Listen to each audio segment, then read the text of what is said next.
um dia que eu esqueço hoje. Hoje eu esqueço. Se coloquem de pé, irmãos. Aleluia! Glória a Deus! Estenda as mãos para cá. Deus e Pai, aqui está o teu filho, o servo, ungido teu, Pai querido, amado, escolhido teu na noite desse dia como mensageiro da tua palavra. O Senhor venha usá-lo, Pai querido, Pai amado, com autoridade dos altos céus nessa noite.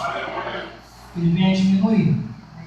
E a tua glória venha se resplandecer sobre a vida dele nessa noite. Usa ele com intrepidez, com veemência, Senhor. Que ele não venha ter medo de falar aquilo que o Senhor já colocou no seu coração nessa noite. Porque ele é um profeta teu na face dessa terra hoje. Aleluia! Nós sabemos que o profeta fala em teu nome. E é isso que ele irá fazer nessa noite. Transmitir o teu recado para os nossos corações, em nome de Jesus.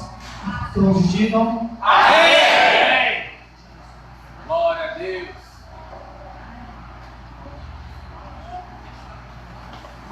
Pastor e igreja, podemos assentar. Amém! Eu só estou preocupado. Alguém tem notícia do Cristo? Da Camila? ele estava a caminho. Vou zoar ele depois, ele é um excelente anfitrião. 7 horas eu estou lá na igreja, Rafael. Pode chegar lá cedo. Muito amigo ele. Olha como eu sabia, meu querido, no livro de Lucas, capítulo 15, trago um abraço para o meu pastor Marco Antônio, da Igreja Batista Missionária do Carmo de Albuquerque. Inclusive lá hoje também tem culto. Orando a Deus pedindo uma palavra para essa noite. Deus colocou no meu coração todo o capítulo de Lucas 15. São 3 parábolas bem conhecidas que Jesus nos ensina. E é sobre isso que eu quero compartilhar com a igreja nessa noite. Irmãos, acharam? Amém? Lucas capítulo 15. Vamos ler o capítulo inteiro e diz assim a palavra do nosso Deus. Então, aproximando-se dele, todos os publicanos e pecadores para ouvi-lo, e os fariseus e os escribas murmuravam, dizendo: este homem recebe pecadores e come com eles. Então Jesus lhes falou esta parábola, dizendo: qual de vós é um homem que, tendo 100 ovelhas e perdendo uma delas, não deixa no deserto as 99 e vai atrás da perdida até encontrá-la? E tendo-a encontrado, regozijando-se, a põe sobre os seus ombros. E ele, chegando em casa, chama os seus amigos e vizinhos, dizendo-lhes: alegrai-vos comigo, porque eu encontrei a minha ovelha que estava perdida. Eu vos digo que assim haverá mais alegria no céu por um pecador que se arrepende, do que por 99 pessoas justas que não necessitam de arrependimento. Ou qual uma mulher que, tendo 10 peças de prata e perdendo uma peça, não aceita a candeia e varre a casa, buscando com diligência até encontrá-la? E tendo-a encontrado, ela chama as amigas e as vizinhas, dizendo: alegrai-vos comigo, porque encontrei a peça que havia perdido. Assim eu vos digo que há alegria na presença dos anjos de Deus por um só pecador que se arrepende. E ele disse: certo homem tinha 2 filhos, e o mais jovem deles disse ao seu pai: pai, dá-me a parte da herança e dos bens que tenho direito. E ele dividiu os seus pertences. E poucos dias depois, o filho mais jovem, ajuntando tudo, partiu para uma terra distante, e ali desperdiçou os seus bens com uma vida dissoluta. E havendo ele gastado tudo, houve naquela terra uma grande fome, e ele começou a passar necessidade. E ele foi e juntou-se a um dos cidadãos daquela terra, e ele o enviou aos seus campos para alimentar os porcos. E ele desejava encher o seu estômago com as cascas que os porcos comiam, e nenhum homem lhe dava coisa alguma. E ele, caindo em si, disse: quantos servidores de meu pai têm pão com fartura e comida de sobra, e eu aqui pereço de fome? Levantar-me-ei e irei para o meu pai, e lhe direi: pai, eu pequei contra o céu e perante ti, e eu não sou mais digno de ser chamado teu filho. Faze-me como um dos teus servos. E ele, levantando-se, foi para o seu pai. Mas ele, estando ainda longe do caminho, viu o seu pai e teve compaixão, e correndo lançou-se-lhe ao pescoço e o beijou. E o filho lhe disse: Pai, eu pequei contra o céu e a tua vista, e não sou mais digno de ser chamado teu filho.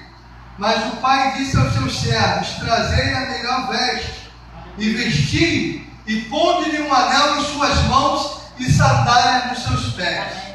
E trazei aqui um novilho cevado, e matai-o, e comamos e alegremo-nos, porque este meu filho estava morto, e vive novamente. Tinha se perdido e foi achado. E eles começaram a alegrar-se. Ora, o seu filho mais velho estava no campo, e vindo, ao aproximar-se da casa, ele ouviu a música e as danças. E ele chamou um dos servos e perguntou: O que significam essas coisas?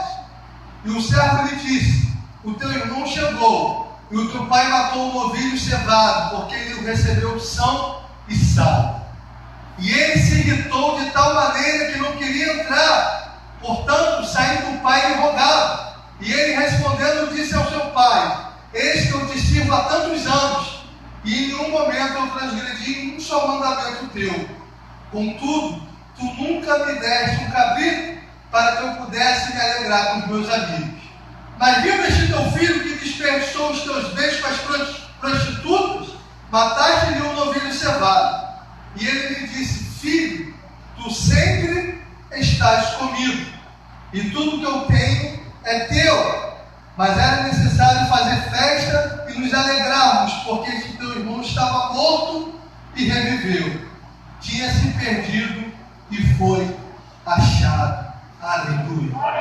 Que Deus abençoe a leitura da sua palavra. Amém? Essas três parábolas, elas têm um tema em comum. É por isso que Jesus as diz em sequência. E cada parábola ela tem sempre uma mensagem principal. Você pode tirar várias lições de cada parábola que Jesus contava, mas todas elas tinham uma mensagem principal, um tema central do qual Jesus queria passar para as multidões. E é interessante que essas três parábolas nos falam de algo que foi perdido. Na primeira parábola, Jesus diz que um homem tinha 100 ovelhas e uma se perdeu. E ele foi atrás daquela que tinha se perdido, deixando as 99. Depois Jesus nos diz de uma mulher que em algumas versões diz aí que ela tinha 10 dracmas. A dracma era uma moeda grega de prata que era equivalente ao denário, que era equivalente a um dia de serviço. O salário de um trabalhador de um dia inteiro era um denário, era uma dracma. E aquela mulher ela tinha 10, ela perdeu 10% daquilo que ela tinha. Quem aqui gostaria de perder um salário de um dia inteiro? Ela tinha se perdido. Interessante que nesse caso ela perdeu dentro da própria casa. Então Jesus termina aquela parábola do filho pródigo, que fala de um jovem que pediu a herança mais cedo. O provérbio diz que a herança precipitada no fim não é boa. Coisas fora de tempo se tornam maldição. Namoro pode ser uma bênção, como também pode ser uma maldição. Namoro é para ser na hora certa, porque na hora errada destrói muita gente. Casamento é uma bênção. Deus instituiu o casamento e eu sou casado já há 6 anos. Eu tenho 28 anos, eu casei, faltavam 12 dias para eu fazer 22 anos. E não me arrependo, foi a maior bênção que Deus me deu. Minha esposa nos faz presente por motivo de trabalho. Cabeleireira, trabalha na Vila da Penha. Quando eu estava saindo de casa, ela ainda estava terminando um cabelo lá. Por isso que ela não está aqui nessa noite. Mas casar com a pessoa errada, na hora errada, também dá muito problema. E aquele jovem, ele pediu a herança dele fora de tempo. E, na verdade, segundo o costume judaico, o pai não era nem obrigado a dar a herança se ele não quisesse. Mas, assim como o nosso Deus, o pai não quer ninguém que não queira estar com ele.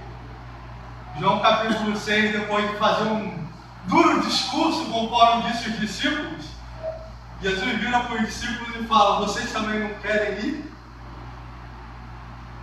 O Evangelho não tem a preocupação de ser agradável, querido. O Evangelho tem a preocupação de ser a verdade. Aleluia. E nós fomos chamados para proclamar a verdade.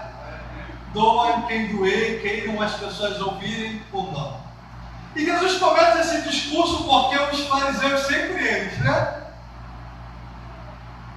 Se incomodaram com o fato de Jesus se reunir com pecadores, com publicanos. E os judeus reclamavam disso. E os judeus reclamavam que os pecadores vinham até Jesus e Jesus os atendia. Então Jesus começa com a parábola das 99 ovelhas.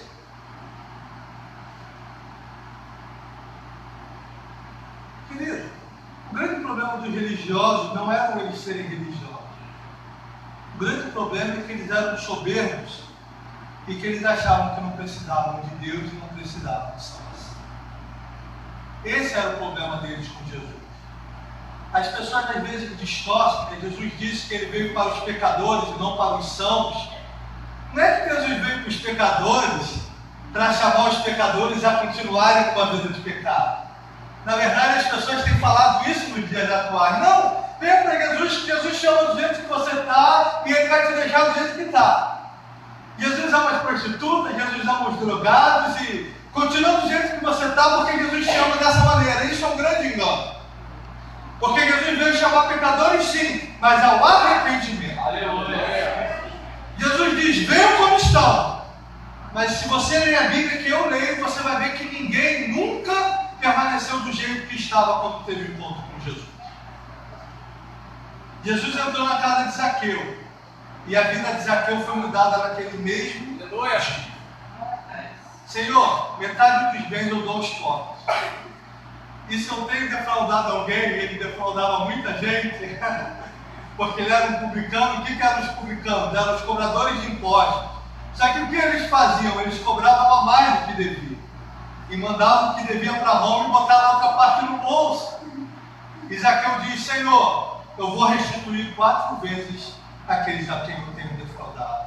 E mediante essa confissão, Jesus disse, hoje houve salvação nessa casa. Aqueles que são verdadeiramente salvos, aqueles que verdadeiramente têm encontro com Deus, eles mudam de vida. É impossível alguém ter um encontro com Jesus e continuar o mesmo. Quem era João e Tiago quando começaram a andar com Jesus? Senhor, os samaritanos não querem te deixar passar? Deixa com a gente. A gente vai rogar agora aqui a Deus e Deus vai mandar fogo cair do céu e vai matar todo mundo. E Jesus vira, você não sabe de que espírito eu sou. Os anos se passam. E aí você pega a primeira epístola de João.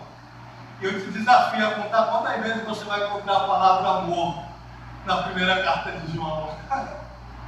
Filhinhos, amai uns aos outros. Filhinhos, amai. Deus é amor. Aquele que não ama o seu irmão não permanece na luz. Amai, amai. Aquele que queria destruir uma cidade inteira se tornou conhecido como discípulo do amor. Porque é isso que Jesus faz. Ele muda vidas. Aleluia. Ele muda. Glória a Deus. Ele não condena, mas ele também não nos deixa permanecer. Aleluia. Por isso que você precisa ler a Bíblia toda, né? Porque João capítulo 8, as pessoas adoram dizer, ninguém te condena, nem tão pouco eu te condeno. Mas o texto não acaba aí, o texto acaba no versículo 10, se eu não me engano, que Jesus diz, vai e não peques. Jesus perdoou aquela mulher, mas ele convocou aquela mulher a abandonar o seu pecado.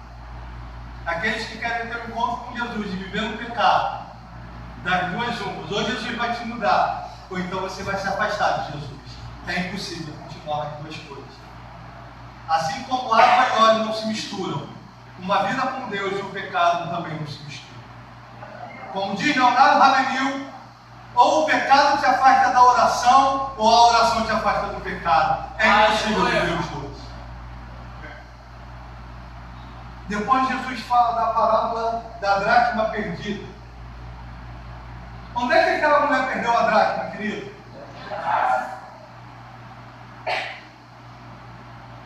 Se eu fosse dar um tema para essa mensagem nessa noite, eu queria te dizer, principalmente para os jovens, caia na real. Um termo bem jovem, bem popular, eu raramente dou tema de mensagem, mas esse tema me chamou a atenção. Caia na real. Ela só procurou a dracma porque ela viu que tinha perdido. Já viu gente que perde dinheiro em casa e nem sabe que perdeu? Bota a mão no bolso, opa, achei dinheiro. É porque nem sabe que tinha perdido, né? Um dia eu espero trabalhar tanto para ter essa condição, porque meu dinheiro é contadinho. Se eu perder 10 centavos, eu sei que eu perdi 10 centavos. Tem meia que some em casa e nunca mais aparece, né? Ela perdeu a dracma dentro da própria casa. Quanta gente está na igreja perdida?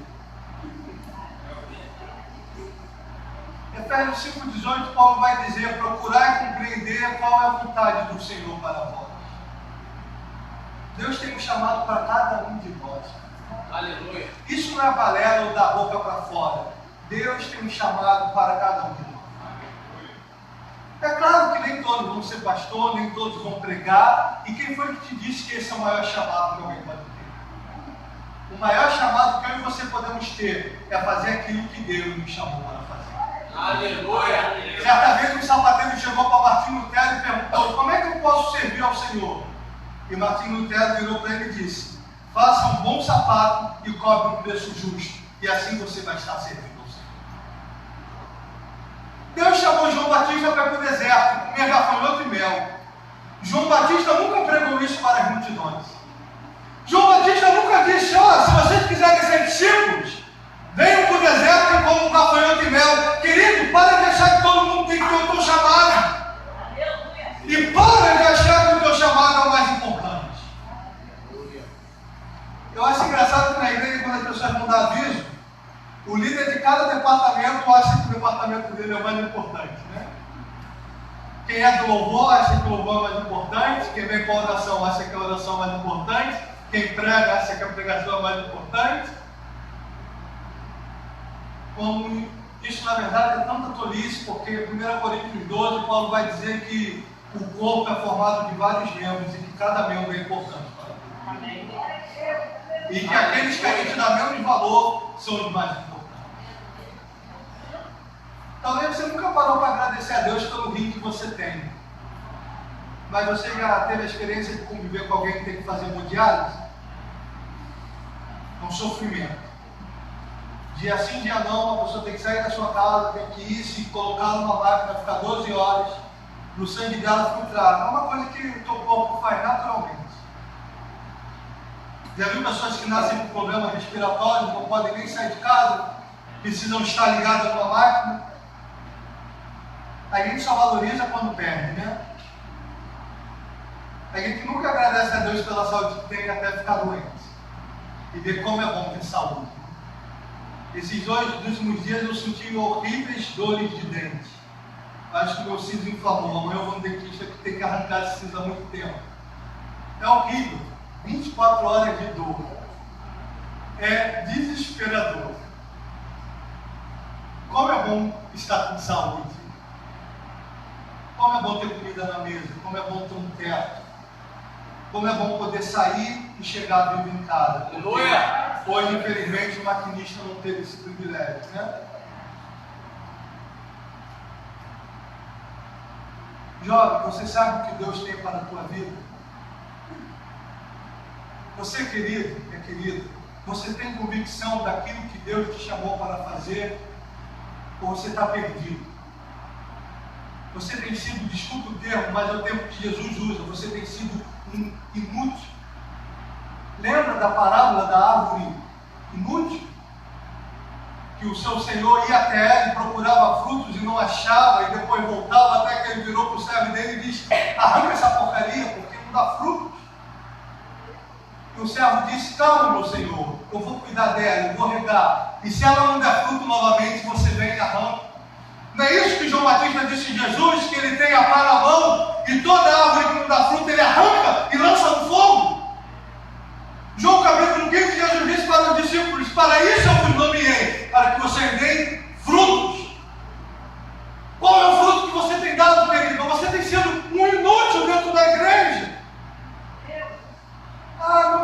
oportunidade de pregar, mas quem disse que é só isso que Deus te chamou para fazer? Quantas pessoas você já visitou? Quantas pessoas que você tem sentido falta que tem um mês que não vem na igreja? Ah, isso é a função do pastor. Me diga a Bíblia que é só o pastor que tem que visitar. Uma mensagem no WhatsApp que você manda para o irmão, ao invés de ficar compartilhando essas notícias falsas, esses vídeos chatos que ninguém quer ver, manda uma mensagem direta: oi meu irmão, estou sentindo a tua falta, está tudo bem? Hoje nós vivemos o ápice da depressão, quantas pessoas depressivas, inclusive dentro da igreja. E a gente não percebe porque a gente só vê no culto.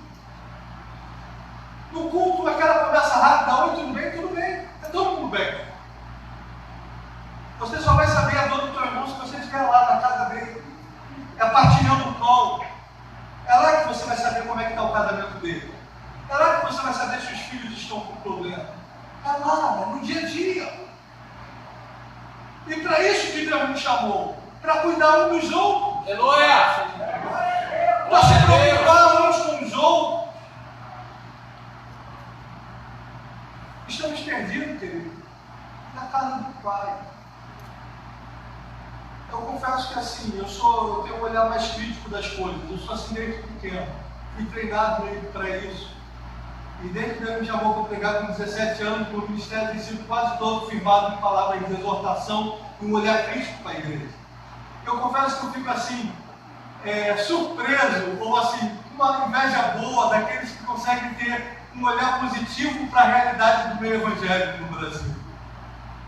Porque quando eu olho para o cenário evangélico do Brasil, eu fico abismado com aquilo que Deus me viu.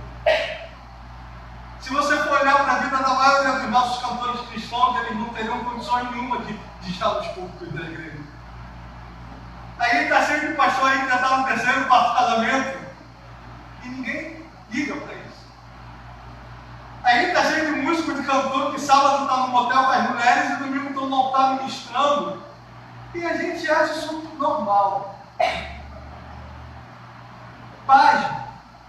A gente tem um alto índice de mulheres que apanham dos seus maridos dentro das igrejas evangélicas.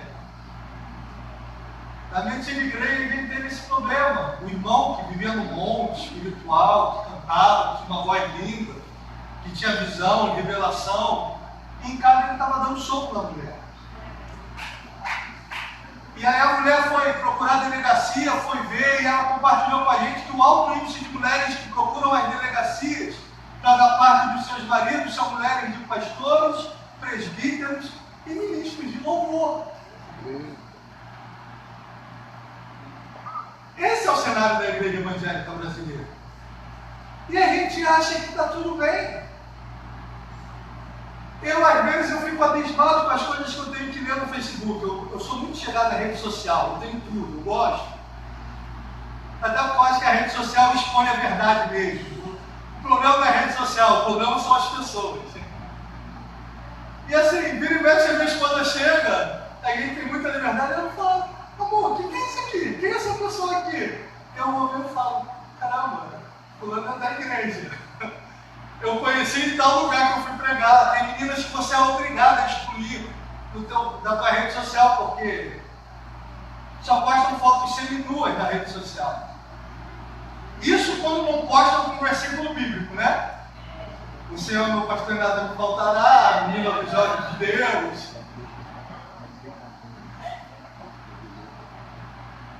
Os jovens te adicionam hoje na igreja e você vê eles pregando, cantando. E um ano depois você vai ver, os caras estão num mundão assim, vivendo uma vida louca. Você olha assim: meu Deus, como é que a pessoa se desvia assim tão rápido? Precisamos olhar para a nossa casa. Né? Paulo, quando ele escreve a carta aos Coríntios, quando ele vai falar da ceia, ele diz: examine-se o homem a si mesmo. Estamos muito preocupados com os de fora. Mas será que esquece que o irmão que está ao teu lado nesse momento, eu tenho vivido uma vida que tem agradado a Deus? Quem sou eu no meu quarto sozinho, quando a porta está trancada, que o pastor não está lá, meu pai não está lá? É só eu, os meus sentimentos, os meus pensamentos. Aleluia! Quem é você? Quem é você no WhatsApp do grupo dos colegas do trabalho? Glória a Deus. Às vezes dá ruim, né? Tem gente que às vezes vai compartilhar coisa no grupo, que ela vai pro grupo do trabalho e vai no grupo da igreja, né? Aí depois dá uma vergonha. Mas Deus está em todos os teus grupos, filho. Não adianta fazer conta fake no Instagram para xingar os outros, que Deus está lá também. No Twitter, né? Twitter é uma terra terrível. Mas Deus está lá, querido. Conforme disse o salmista, no Salmo 139, para onde eu irei da tua presença? Glória a Deus. Se eu vou ao mais alto céu, ali tu estás. Se eu desço ao profundo abismo, ali tua mão me guia. Querido, não tem como fugir. Jonas achou que tinha como fugir. Vai para Nínive. Ele pegou um barco para Tarso, um caminho totalmente oposto. Mas Deus encontrou ele no meio do caminho. Não tem como fugir, ó. Examine a tua vida, cai em si, veja o que você perdeu. E aí vem cá a parábola do filho pródigo.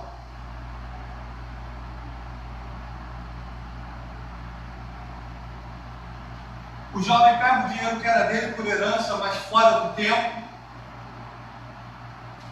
Cuidado, principalmente jovens que, Deus me tem promessa para o ministério, tá bom, mas tem um tempo certo. Eu aprendi uma frase com o pastor que eu nunca mais esqueci. Jesus se preparou 30 anos para o ministério de 3 anos. João Batista se preparou durante anos para o ministério de 6 meses. A gente quer se preparar 1 ano para o ministério de 40. Quantos anos José serviu Moisés? Quantos anos Josué estava lá na porta da tenda acompanhando Moisés, andando com Moisés, até que Deus o levantasse como sucessor de Moisés? Talvez o reino de Davi fosse passar para Absalão, mas Absalão quis o reino fora do tempo e morreu. A herança precipitada no fim não é boa. E o jovem pegou aquele dinheiro que era dele por herança, mas não naquele momento. E foi, gastou tudo, viveu como queria e a fome chegou naquele lugar. Porque o pecado é bom, senão ninguém pecado. O problema é que a conta chega. A conta sempre chega. Porque Deus não é homem para mentir, nem filho do homem para se arrepender. O grande engano nosso e do nosso coração é achar que a palavra de Deus não é tão verdadeira quanto ela é. Esse foi o engano de Adão e Eva. Toda vez que eu leio Gênesis capítulo 3, eu tremo, me desespero quando eu vejo a serpente conversando com ela. Porque Deus disse para o homem: não coma do fruto do bem e do mal, porque no dia que você comer, você vai morrer.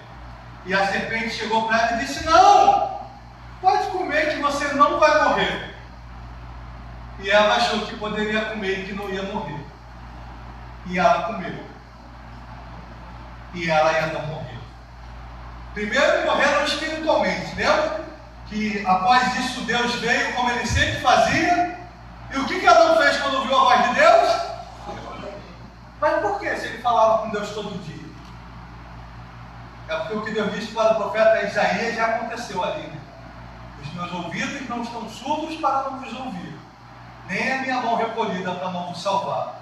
Mas os vossos pecados fazem separação entre mim e vós, de maneira que eu não vos ouço, nem estão na minha mão para vos abençoar.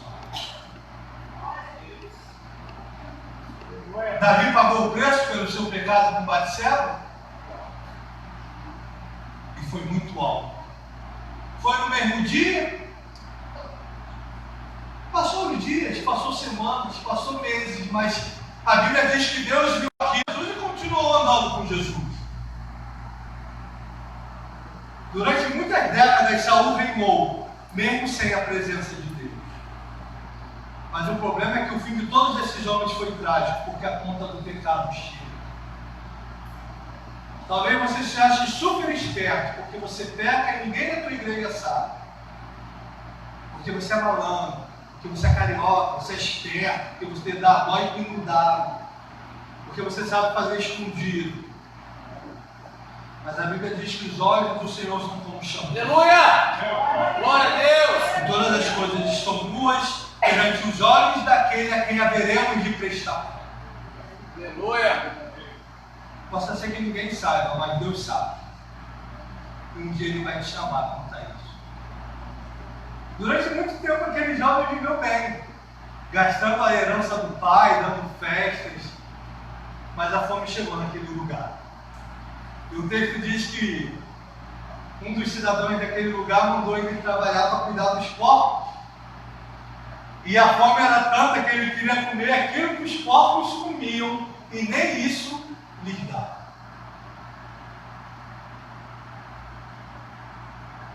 Você conhece pessoas que se afastaram de Deus?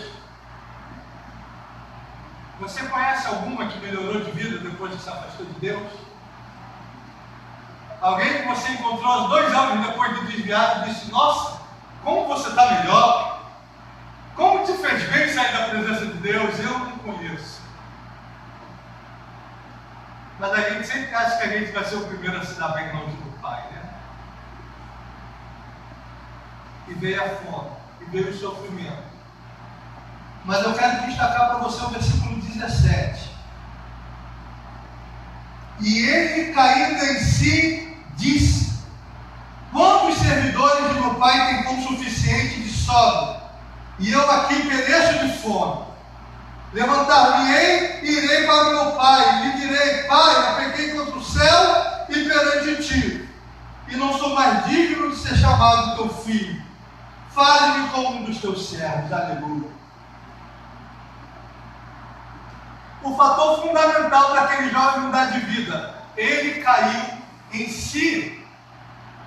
Querido, ninguém pode mudar enquanto não reconhecer que precisa de mudança. Não é esse o lema de todas as instituições que ajudam pessoas, alcoólatras anônimos, dependentes químicos? A primeira coisa que eles falam: a pessoa precisa reconhecer que precisa de ajuda. É impossível você ajudar alguém que acha que não precisa de ajuda. Já viu o homem, principalmente quando se perde, não quer dar o braço a torcer, e não quer pedir informação, e acha que sabe para onde está indo? Enquanto a pessoa não parar e falar: meu Deus, eu me perdi, preciso de ajuda, não tem como. Tem gente que é alcoólatra, gasta o salário todo, se destrói todo, mas na cabeça dele ele não é alcoólatra. Ele bebe socialmente quando quer, não é assim? Ah, Rafael, mas aqui não tem nenhum alcoólatra. Tá bom. Mas tem gente que sabe pornografia dentro da igreja, não tem.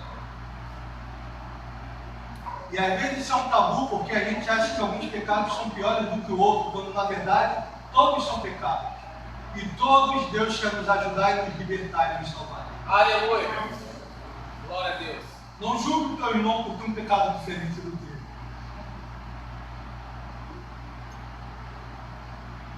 Mas aí tem gente na igreja que quase não se fala disso. Mas aí tem pessoas na igreja presas ao ódio. E talvez ninguém teve coragem de te dizer isso, embora seja uma coisa tão óbvia. Mas se você não perdoou alguém, se você tem mágoa de alguém, se tem alguém que você diz que nunca vai perdoar, saiba que você está indo para o inferno. E não tem meio termo. E não adianta dizer que o amor de Deus é incondicional e dá teu dízimo, não adianta nada disso. Mateus 6,9: portanto, vós orareis assim: Pai nosso que estás no céu, santificado seja o teu nome, venha a nós o vosso reino, seja feita a tua vontade, assim na terra como no céu. O pão nosso de cada dia nos dai hoje, e perdoa as nossas ofensas, assim como nós temos perdoado a quem nos tem ofendido. E não nos deixei cair em tentação, mas livra-nos do mal, pois teu é o reino, o poder e a glória para sempre. Primeiro comentário que Jesus faz depois dessa oração: porque se vocês não perdoarem aos homens as vossas ofensas, tampouco o vosso Pai os perdoará. Aleluia. E se eu não tenho perdão de pecados, para onde eu vou? Para o inferno. É simples, querido. E aí tem sempre gente na igreja que não perdoa o pai há 20 anos. Ah, meu pai me deu um tapa na cara quando eu tinha 15 anos, eu nunca vou perdoar. Tu está indo para o inferno, querido. E você precisa cair em si. Porque a tua oferta, as tuas orações não passam do teto.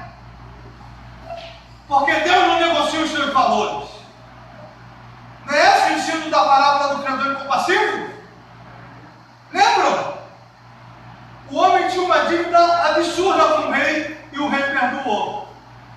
Quando ele achou o servo que tinha uma dívida pequenininha com ele, ele não quis perdoar. E o que o rei fez? Não saiu ele da prisão de novo. Ele disse, agora tu vai me pagar tudo para poder sair daí. Qual era a dívida do nosso pecado com Deus?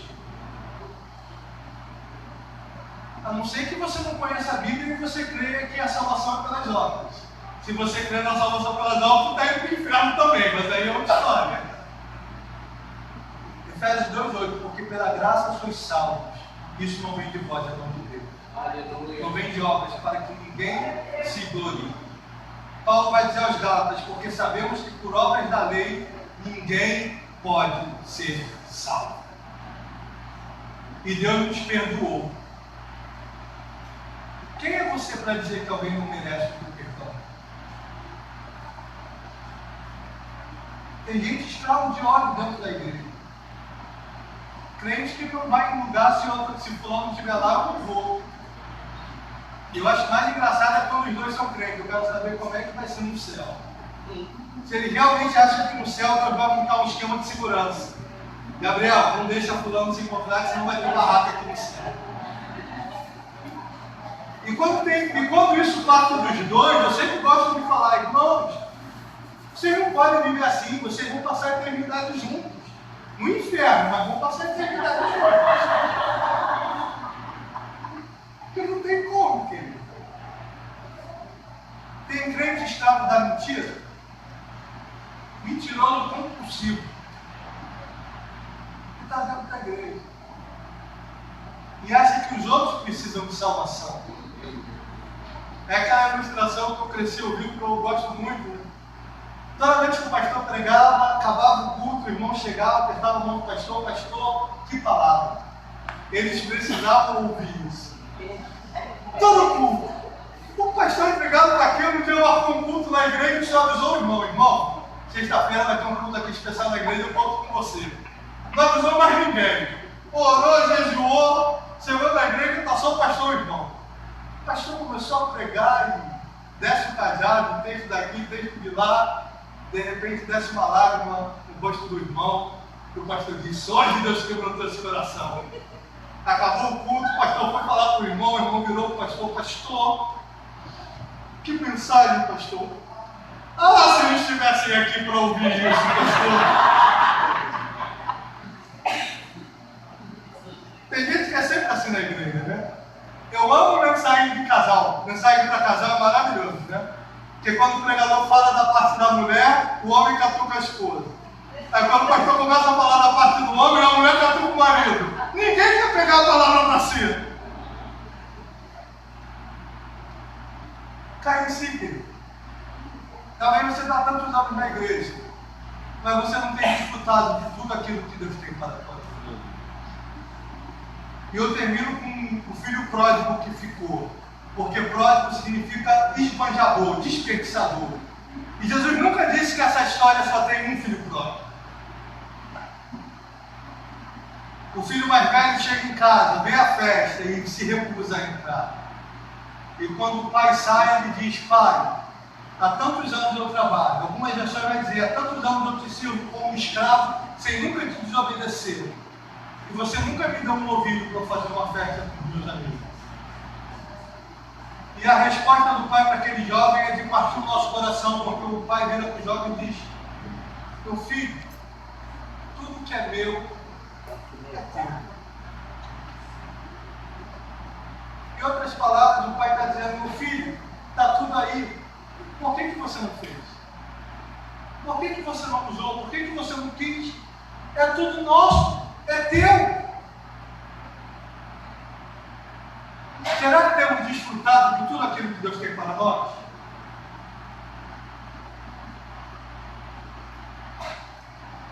E tenta, em nome de Jesus, pelo menos 5 minutos.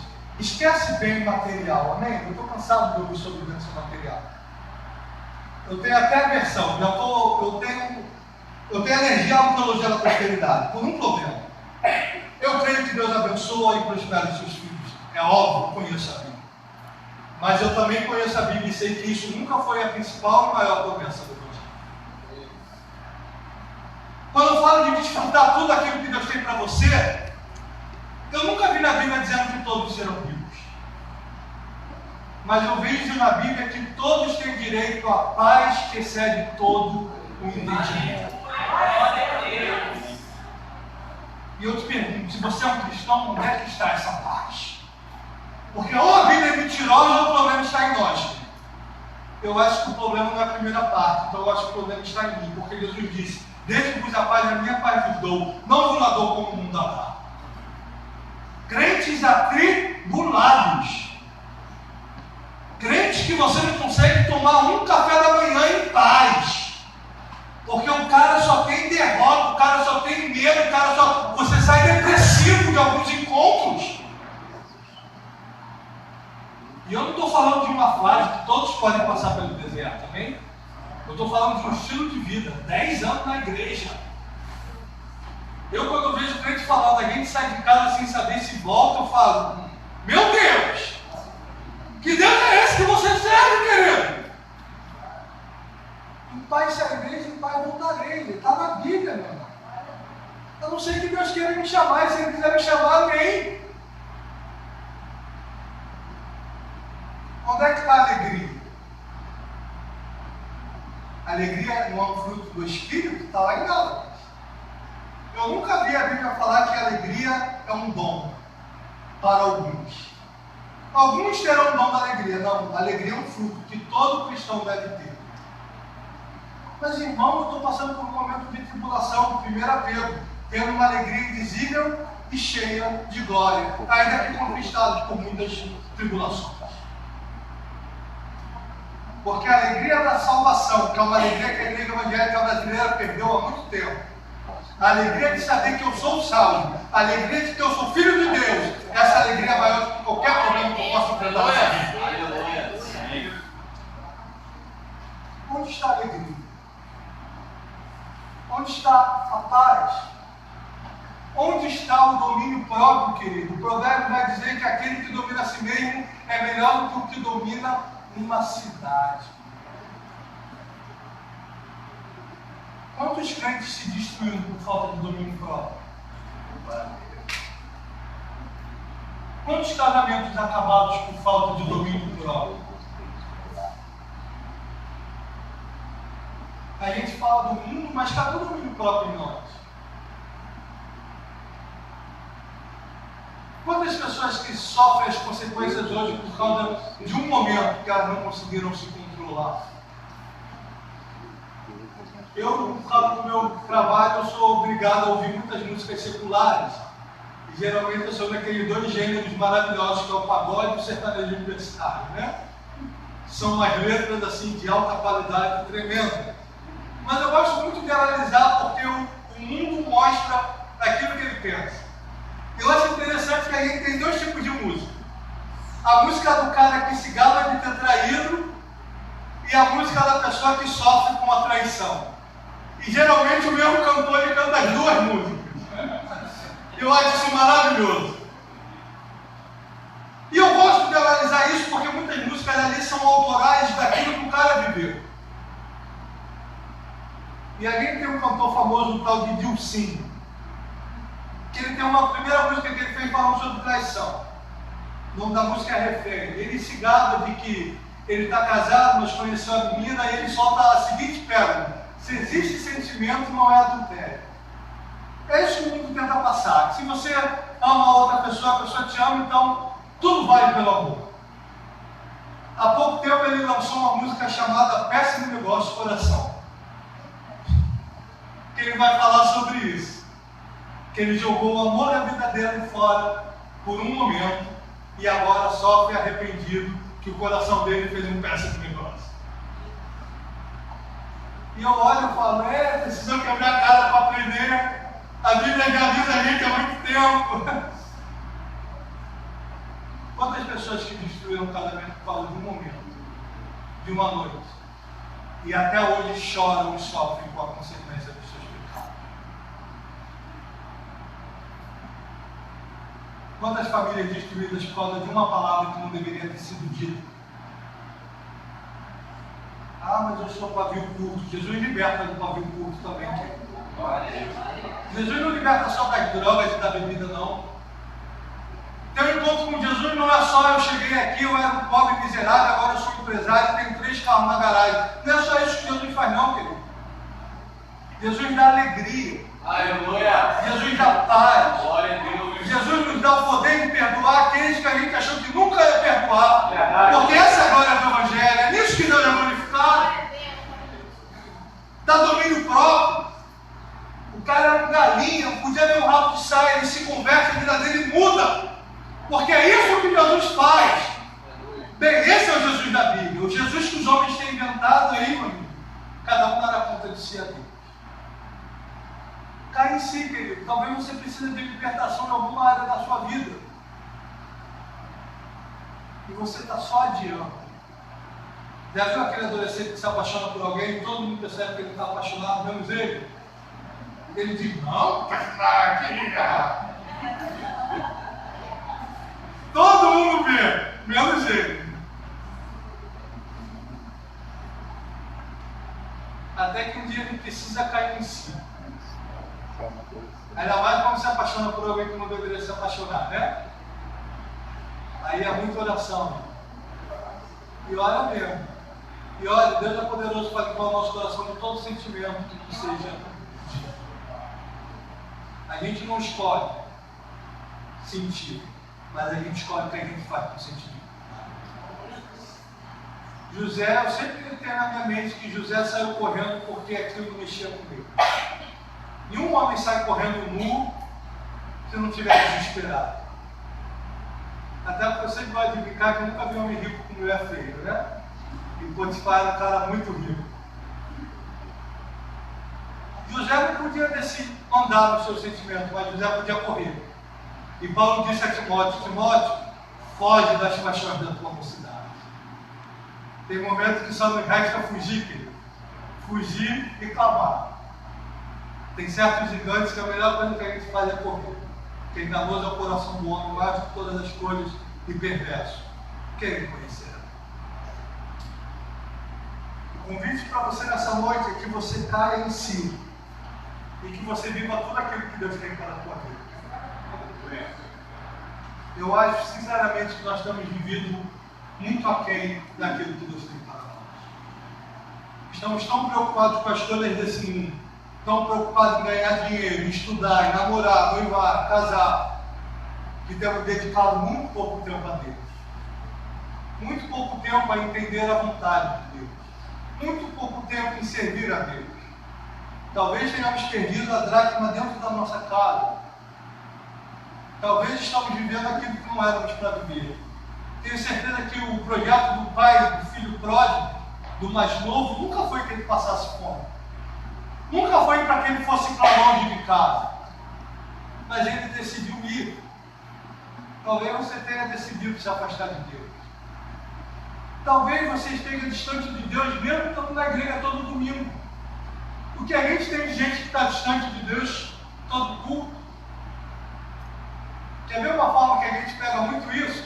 É quando você chama alguém para orar e a pessoa se recusa a orar. Eu sempre acho isso uma aberração. Como é que alguém se recusa a falar com Deus? Talvez você daria tudo para falar com o seu ator ou cantor favorito. Você tem o poder, o direito de falar com aquele que governa todo o universo. Aleluia. Com aquele que com uma palavra pode resolver Glória todo o a resto. Glória a Deus. Aí você fica no Instagram, no Twitter, mendigando a atenção de famoso. Mas sabe o que é isso? Sabe, muitas das vezes é vergonha. Sabe por quê? Porque eu não oro em casa. A gente sabe quem ora em casa e quem não ora. A gente percebe. A gente fica vendo quando o fulano ora, a gente vê que o fulano não ora há muito tempo. Deus te deu o livro mais precioso e maravilhoso, querido, a Bíblia. Tome a Bíblia. Leia a Bíblia toda. O Antigo Testamento tem coisas maravilhosas, o Novo Testamento.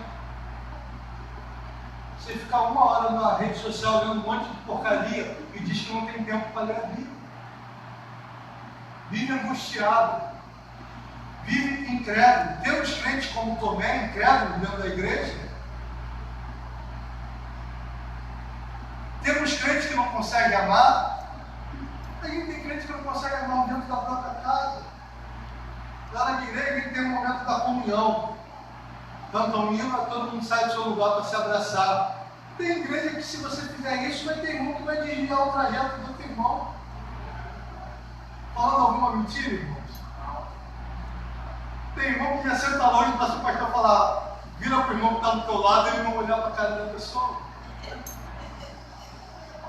Chega na ceia, o pastor diz, troca o cálice com 2 3 irmãos. Tem gente que vai para o banheiro para não trocar cálice com as pessoas.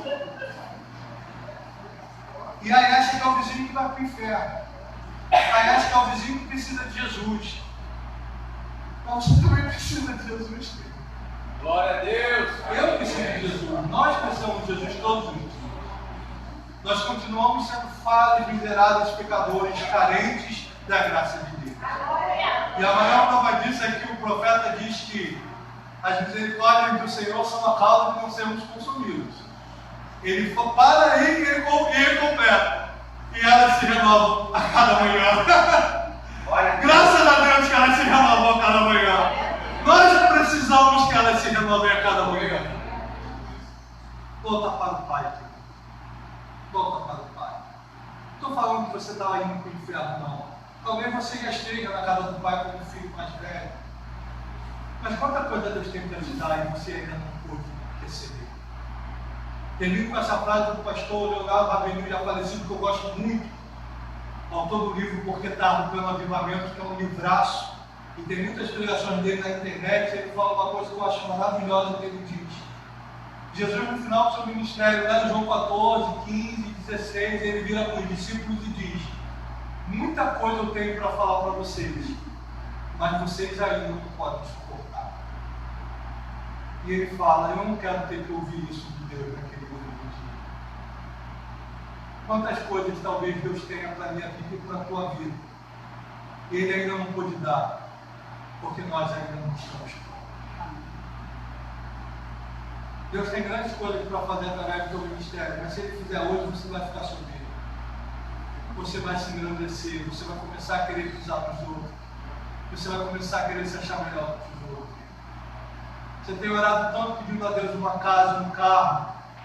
Naquele debate que a gente estava lá, o Osama falou sobre isso, né? Às vezes o pedido é bom, mas o propósito é ruim. O motivo é ruim.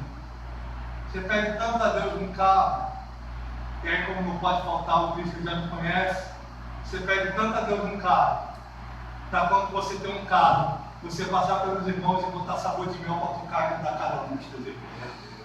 Ele viu passar na prova, não me ajudou, quando me ver na dança vai se arrepender. Eu espero que Deus nunca te dê um carro, até Ele te dar um coração segundo ele. Aleluia. Pede tanto para ter um salário melhor, vai começar a pisar para os irmãos da igreja.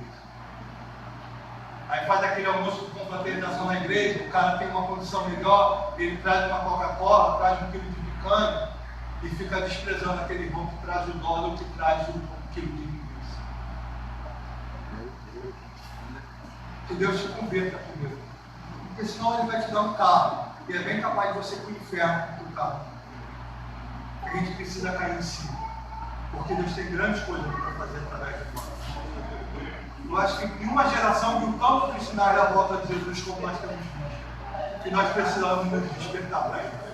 Mas para isso é tempo de crescer. Precisamos crescer, precisamos amadurecer na fé, precisamos querer ser uma bênção. Deus disse isso para Abraão. Não foi uma promessa, foi uma exigência. Abraão, ser tu uma bênção. Isso não foi uma promessa. Deus exigiu que Abraão fosse uma bênção. E Deus pede isso de nós, que nós possamos ser uma bênção. Amém? Já falei demais, comigo, pastor, quem faz comigo, pastor. Encerro, agradeço a oportunidade. Tem a aplicação lá no meio, eu não vou deixar passar, que daqui a pouco tem jogo da seleção, né? O Botafogo vai jogar daqui a pouco.